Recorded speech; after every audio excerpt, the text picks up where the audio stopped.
Dr. David Kelly was not a public figure. He was not a politician, a whistleblower by design, or someone seeking attention. And for most of his career, his work unfolded quietly, far from cameras, headlines, or public debate, even though the information he handled carried global consequences. Kelly was a respected British weapons expert, a microbiologist by training, and a senior advisor to the Ministry of Defense, specializing in biological warfare and weapons inspections, particularly in Iraq during the years following the Gulf War. For decades, he worked behind the scenes, advising governments, briefing officials, and traveling into volatile regions where discretion was essential and where saying the wrong thing publicly could have international repercussions. By all accounts, he valued privacy, professionalism, and careful language. That would change in 2003. At the time, the United Kingdom, alongside the United States, was preparing for war in Iraq, and a central justification for that war was the claim that Saddam Hussein possessed weapons of mass destruction, weapons that could be deployed within 45 minutes. This claim became a focal point of political debate, media scrutiny, and public fear.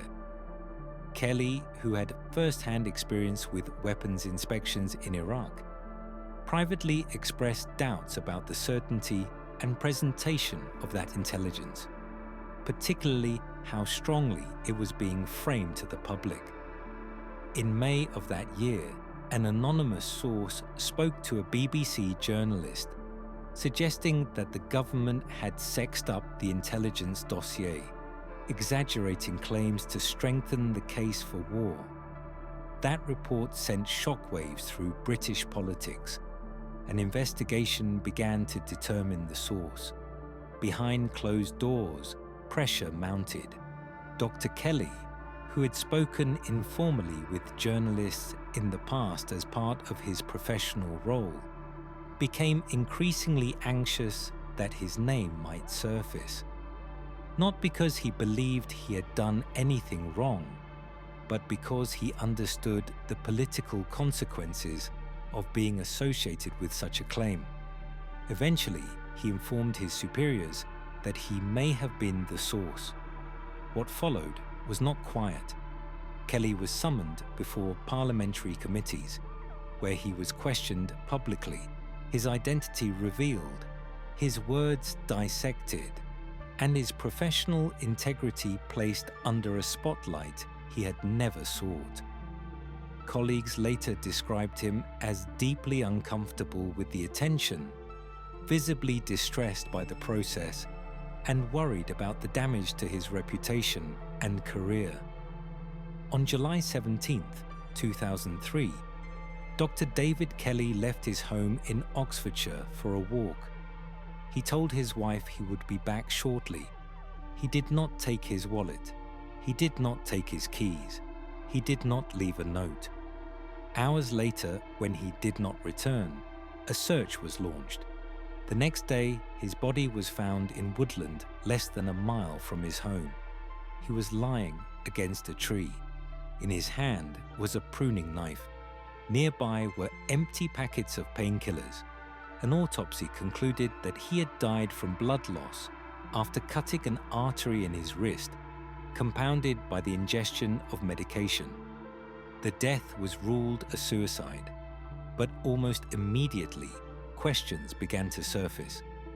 Medical experts noted that the specific artery cited is difficult to sever completely, particularly with the tool found at the scene, and that blood loss alone may not have been sufficient to cause death within the expected time frame. Toxicology reports indicated levels of painkillers that were described as non-lethal by some specialists. There were also inconsistencies regarding the amount of blood found at the scene, raising doubts about whether the fatal injury occurred where the body was discovered. Despite these concerns, no full coroner's inquest was held. Instead, the government convened the Hutton Inquiry, a special investigation focused largely on the circumstances surrounding the BBC report and the intelligence dossier, rather than the forensic details of Kelly's death. The inquiry concluded that Dr. Kelly had taken his own life and cleared the government of wrongdoing. Many felt the process moved quickly, too quickly. Crucially, certain medical records and post-mortem details were sealed for 70 years, a decision that struck many observers as highly unusual in a case of this nature. Over time, the narrative settled officially, but public unease did not. Critics argued that Kelly had been placed under immense pressure, exposed publicly, and effectively abandoned by the institutions he served, creating a situation where his mental state may have deteriorated rapidly in the days leading up to his death. Others questioned whether the full truth had been disclosed at all. Friends and family described Kelly as anxious, certainly, but not suicidal, noting future plans he had discussed and responsibilities he still carried.